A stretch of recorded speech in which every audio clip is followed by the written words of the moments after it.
आमर शरीर पर जी भोग्य सामग्री आवश्यक से आम संग्रह करवा। अत्यधिक संग्रह करने हिसाब से पाप न करवा। ब्रह्मचर्य धारण करवा यही सब हूँ जम। तापर नियम कौन कर देखु। नमस्कार, जय जगन्नाथ, शुभ सकाल समस्त को।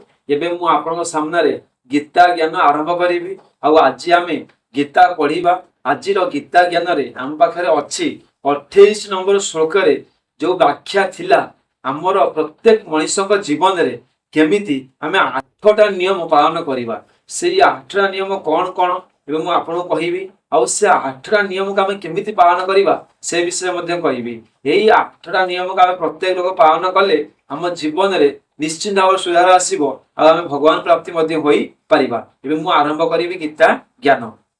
ओम गुरु ब्रह्मा गुरु विष्णु गुरुदेव महेश्वर गुरु साक्षात् परम ब्रह्म तस्मै श्री गुरवे नमः। ओम गुरुदेवायो नमः।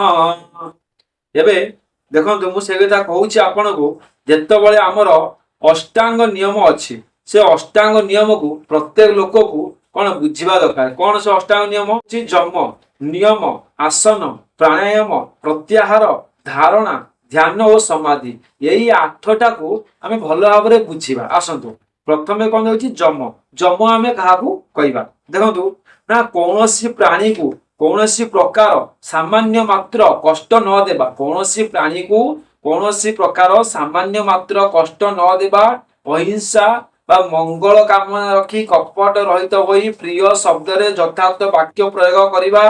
कोनोसी प्रकार कहारी सत्व चोराई न नेबा बा छड़ाई न नेबा। मन वचन एवं शरीर द्वारा समस्त अवस्था रे सर्दा सर्वदा सब प्रकार मैथुन त्याग करिबा। ब्रह्मचर्य रहिबा एवं शरीर निर्वाह अतिरिक्त भोग्य सामग्री कदापि संग्रह न करिबा। एही 5टी नियम हो जम। देखंतु आज्ञा जमर जम काहा कहला ना प्रथमे होछि आमे काहाकू कष्ट न देबा, काहारी मन रे दुख न देबा। तापरे हिंसा न करिबा, जीव हत्या न करिबा। तापरे हमर शरीर पई जेतिकी भोग्य सामग्री आवश्यक सेतिकी आमे संग्रह करिबा। अत्यधिक संग्रह करिबा हिसाब रे पाप न करिबा। तापरे ब्रह्मचर्य धारण करिबा एही सब होउची जम। तापरे नियम कौन कर देखंतु। सकल प्रकार बाह्य व भीतर पवित्रता, प्रिय अप्रिय सुख दुख आदि प्राप्त हेले सदा सर्वदा संतुष्ट रहिबा। एकादशी आदि व्रत उपवास करिबा। कल्याण पद शास्त्र मान अध्ययन करिबा। ईश्वर को नाम और गुण कीर्तन करिबा। स्व अध्याय करिबा। ईश्वर को सर्वस्व अर्पण करि देई तांकर आज्ञा पालन करिबा। एही 5टी होउची नियम। देखो आज्ञा नियम काहाकू कुआ गला ना नियम आमे कोन को बुझिले। नियम रो अर्थ होउची फास्ट भीतर और बाहर को पवित्र रखिबा। नियम अर्थ होउची भीतर आ बाहर को आमे पवित्र रखिबा। सुख दुख आसी गले बा प्रिय अप्रिय जिंस हमको मिलले ना आमे दुखी हबा ना आमे हर्षित हबा। सुख दुख रे आमे समभाव रे रहिबा।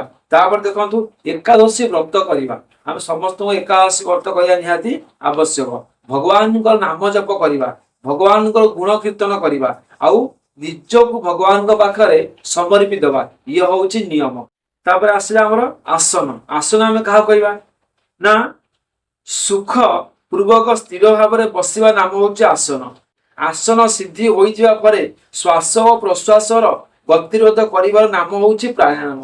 आमे श्वास आउ निश्वास को जो गतिरोध करिबा सेटा को आमे प्राणायाम बोली कहउचंती। बाहर वायु को भीतर प्रवेश कराइबा नाम श्वास एवं भीतर वायु को बाहर छाड़िबा होउची प्रश्वास।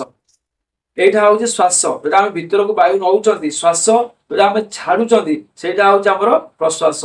एई दुई को रोध करिया नाम होउची प्राणायाम। एई दुईटू को रोध करिया नाम होउची प्राणायाम। देखो जम पड़ले, नियम पड़ले, आसन पड़ले और प्राणायाम पढ़ी देले। तापर प्रत्याहार पढ़िबा ना अर्थात निज निजर विषय मानक संजोग रहित हो जाई इंद्रिय माने चित्त रूप रे तदातक परि रही जिवा नाम होउची प्रत्याहार। माने कोन कहैछि ना निज निजर विषय मानक संजोग छाड़ी दवा। निजर विषय को त्याग करिबा। याकू विषय को त्याग कले ताकू कहंती प्रत्याहार। तापर पढ़िबा आमे धारणा।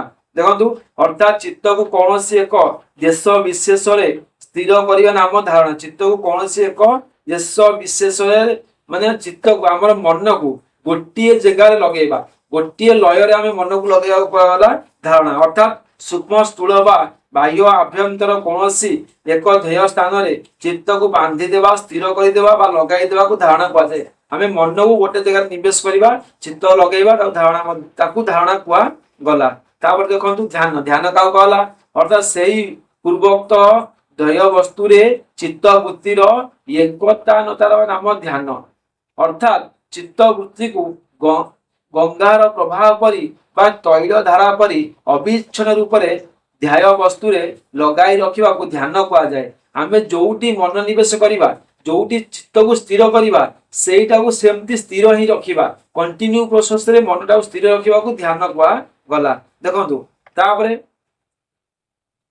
जोग जोग कौन ना जितेबाला केवल देह स्वरूपर ही ज्ञान रहे जितेबाला केवल स्वरूपर ध्येय स्वरूपर ज्ञान रहे एवं निजर स्वतंत्र सत्ता शून्य परी हो जाए सेतबेले से ध्यान ही समाधि हो जाए ध्यान करू करू जो स्थिति रे जोगी चित्त ध्येयाकार को प्राप्त हो जाए एवं से स्वयं ध्येय रे तन्मय परी हो जाती एवं ध्येयंक भिन्न तांकठारे निज सत्तार ज्ञान मध्य न रहिला परी हो जाए से स्थिति नाम समाधि समाधि अर्थ होउची कोन माने पूरा निजर चित्त को निजे स्थिर करदे संपूर्ण भाव में आउ ध्यान चली जावा ताकू ध्यान कहती मु आज आपण को अष्टांग योग विषय रे बुझेछि अष्टांग योग विषय गीता रे पढ़ेछि बा सुनेछि देखंतु आज तो हमको समय इशारा कलानी आम एठी विदाय नबा गीता ज्ञान को एठी रखिबा पुन देखाबा काली की रहिली आज्ञा जय श्री कृष्ण हर हर महादेव।